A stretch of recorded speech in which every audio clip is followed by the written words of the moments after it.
With the job market tanked, forcing families to reevaluate finances, food insecurity across America exploded. Now, the Missoula Food Bank felt the pressure almost immediately. MTN's Megan Mannering tells us how they responded to the call as we look back on a year of the pandemic. Unfortunately, we were a growth industry before the pandemic. We had always, we tend to be busier today than we were yesterday in an ongoing way. In 2019, the Missoula Food Bank and its 400 weekly volunteers saw nearly 27,000 people walk through those doors, and that was before the pandemic. Last year, more than 36,000 separate individuals walked through our doors. That's close to 20% busier than we were in calendar year 2019.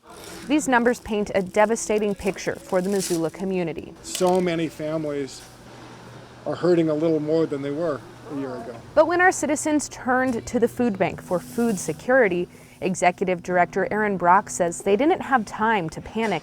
They only had time to act. It really was March 13th of last year. That was a day that we all realized this is happening, it's happening right now, and we need to adjust our distribution immediately. So we spent that entire weekend setting up a whole new distribution model. It's been grab and go now for an entire year. What once operated as a free grocery store with items on shelves shifted to quick interactions with volunteers, grabbing a preloaded shopping cart based on family size and hitting the road. The idea is that if I need groceries, I'm really only in the food bank for 30 or 45 seconds. If it weren't for an outpouring of donations, Brock says their supply wouldn't have met the demand.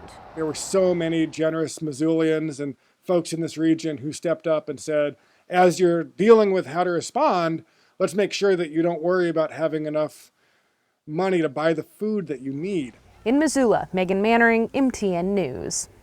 Seeing how efficient their operation has become, Brock says that the food bank may continue to offer some sort of grab-and-go service even after the pandemic ends.